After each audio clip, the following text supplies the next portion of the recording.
પાટણ નગરપાલિકાના મહિલા chief officer Hiral Thakar ફરી એકવાર વિવાદોના કેન્દ્રમાં છે.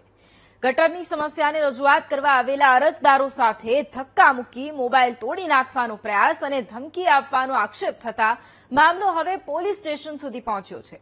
બીજી તરફ ઓફિસરે તમામ આરોપોને નકારી કાઢતા આ સમગ્ર ઘટનાને પૂર્વ આયોજિત કાવતરું ગણાવ્યું છે. આખરે આ વિવાદમાં કોણ સાચું અને કોણ ખોટું, જોઈએ આ અહેવાલ.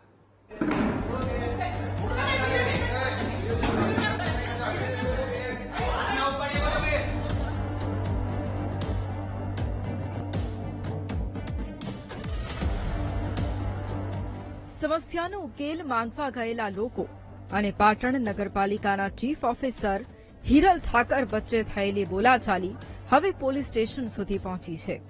અરજદારોનો આરોપ છે કે રજૂઆત દરમિયાન ચીફ ઓફિસરે ધક્કામુક્કી કરી વિડીયો બનાવી રહેલા યુવકનો મોબાઈલ તોડી નાખ્યો અને ધમકી પણ આપી. પોલીસ તપાસ બાદ ફરિયાદ નોંધાતા મામલો વધુ ગરમાયો છે. જો કે ચીફ ઓફિસર હિરલ ઠાકરે તમામ આરોપોને ફગાવી દીધા છે. તેમનું કહેવું છે કે તેમની સામે એફઆઈઆર નહીં પરંતુ માત્ર એનસી નોંધાઈ છે અને સમગ્ર વિવાદ તેમને દબાણમાં લાવવા માટેનું પૂર્વ આયોજિત કાવતરું છે.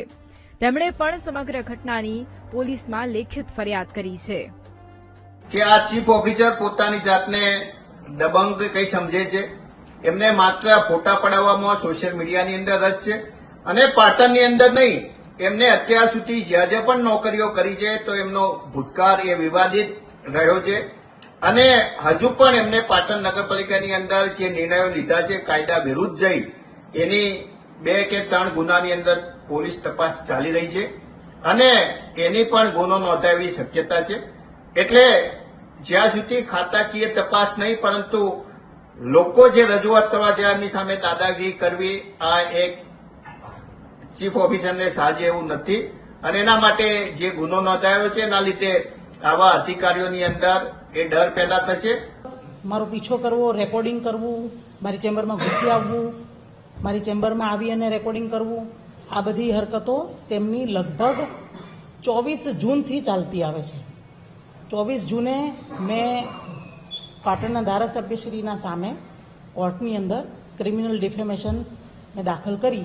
ત્યારથી મને પ્રેશરમાં લાવવાના ભાગરૂપે આ બધી હરકતો થતી હતી. મહત્વનું છે કે હિરલ ઠાકર આ પહેલા પણ વિવાદોમાં સપડાઈ ચૂક્યા છે.